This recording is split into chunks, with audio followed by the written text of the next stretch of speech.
एक डरावनी सच्ची कहानी जो आपके होश उड़ा देगी। मदन और उसकी पत्नी शोभा शहर में नए नए आए थे। वो दोनों यहाँ किसी को भी नहीं जानते थे। शोभा परेशान थी कि शहर में तो आ गए, लेकिन हम यहाँ किसी को नहीं जानते, कैसे क्या करेंगे। मदन ने शोभा को जब परेशान देखा तो उसकी परेशानी का कारण पूछा। तब शोभा ने उसको अपनी चिंता का कारण बताया। मदन ने समझाते हुए उसे कहा, तुम चिंता मत करो, मैं कुछ ना कुछ इंतजाम ज़रूर कर लूँगा। ये कहते हुए दोनों रोड पे आगे की तरफ कदम बढ़ाने लगे कि अचानक शोभा से एक आदमी टकरा गया। उस आदमी ने शोभा को संभालते हुए कहा, माफ़ कीजिएगा, मैंने आपको देखा नहीं। शोभा और मदन ने कहा, कोई बात नहीं। वो आदमी बोला, मैंने आपको यहाँ पहले कभी नहीं देखा, लगता है आप यहाँ नए आए हैं। तब शोभा और मदन ने कहा, हाँ, हम यहाँ नए आए हैं और हम यहाँ किसी को भी नहीं जानते। फिर उस आदमी ने अपना इंट्रोडक्शन दिया, मेरा नाम रफ़ीक है और मैं पास की ही बस्ती में रहता हूँ। अगर आपको कोई दिक्कत ना हो तो आप मेरे यहाँ ठहर सकते हैं। जब आपको आपका कोई मकान मिल जाता है तब आप चले जाइएगा। वो आदमी थोड़ा अजीब सा था। वो शोभा की तरफ गौर से देखे जा रहा था। शोभा सोचने लगी कि एक अनजान इंसान भला इस अनजान शहर में हमारी मदद के लिए आखिर क्यों तैयार हो गया, जबकि आजकल तो बिना कोई मतलब के कोई किसी के लिए पूछता तक नहीं है। शोभा सोच ही रही थी कि मदन ने उसके कंधे को पकड़कर जोर से हिलाया। मदन ने कहा, चलो अच्छा हुआ, इंतज़ाम हो गया घर का, अब आराम से हम अपने लिए घर खोज लेंगे। दोनों रफ़ीक के साथ उसके घर आ गए। रफ़ीक ने कहा, आप लोग हाथ मुंह धो लीजिए, मैं बाहर से आपके लिए कुछ खाने को ले आता हूँ।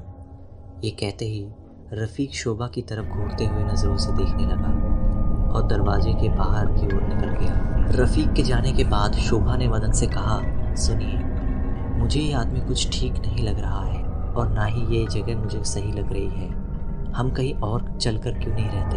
मदन ने कहा, देखो, एक तो रात होने वाली है, ऊपर से भले आदमी ने हमारी मदद की है, उसका एहसान मानने की वजह तुम उस पर शक कर रही हो। बेचारी शोभा समझ नहीं पा रही थी कि वो मदन को कैसे समझाए, क्योंकि बस वही रफ़ीक की उन नज़रों को महसूस कर पा रही थी और मदन था कि रफ़ीक के गुणगान गाते हुए बिल्कुल भी नहीं थक रहा था। रात हो गई थी, दोनों खाना खा के सो गए। करीब रात के 2 बजे शोभा को अपने हाथ के ऊपर कोई नुकीली सी चीज़ महसूस हुई। कई बार तो शोभा ने नींद में ही उस चीज़ को झटक दिया। थोड़ी देर बाद फिर उसे अपने हाथ के ऊपर वही नुकीली चीज़ दोबारा महसूस होने लगी।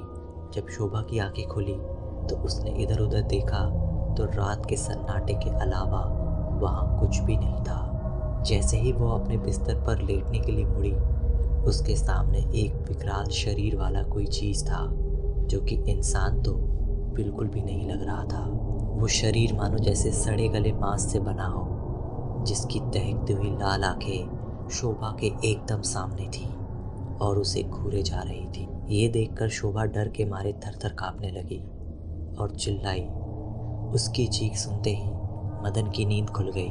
शोभा कहती है, मैंने तुमसे कहा था कि हम कहीं और चलते हैं, यहाँ मुझे कुछ ठीक नहीं लग रहा है, लेकिन तुम नहीं मानते, और वो ज़ोर ज़ोर से रोने लगी। मदन कहता है, क्या हुआ, लगता है तुमने कोई बुरा सपना देखा है।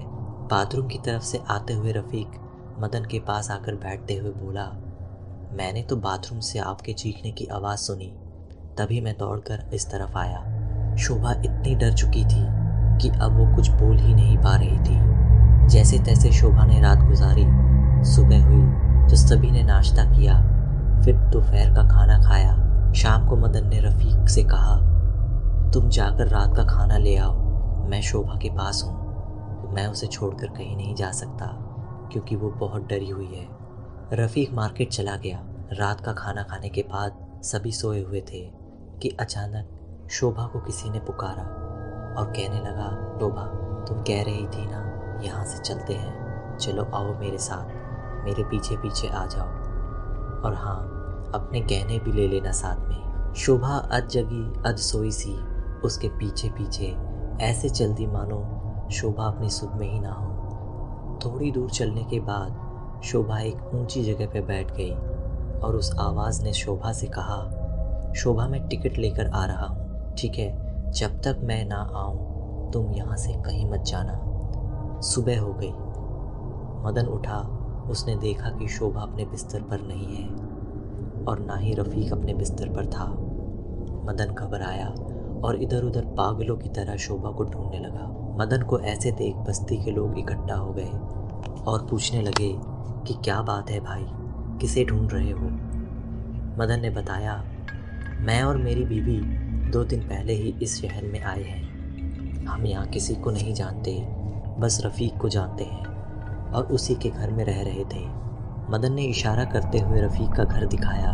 गांव का ही एक बुजुर्ग बोला, बेटा जिस ओर तुम इशारा कर रहे हो उधर तो कब्रिस्तान है और उसके अलावा वहाँ कुछ भी नहीं है, और तुम कह रहे हो कि वो किसी का घर है, ये कैसे मुमकिन है?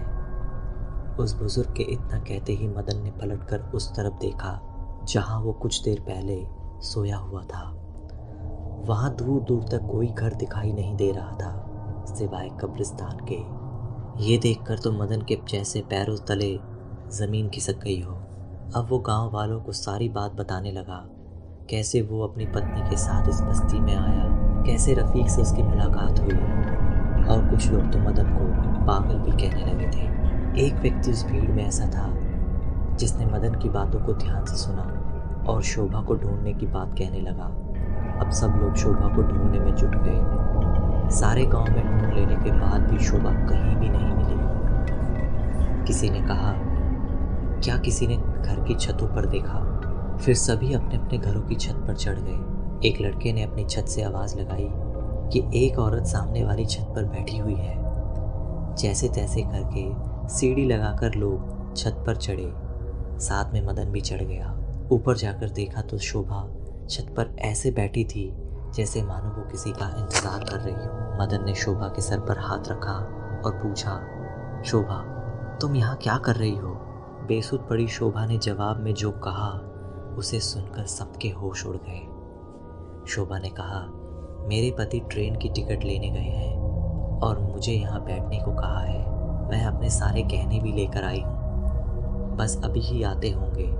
इतना कहकर शोभा वहाँ बेहोश हो गई। सबसे अजीब बात यह थी कि जिस घर की छत पर शोभा बैठी हुई थी उस छत पर चढ़ने का कोई भी रास्ता नहीं था।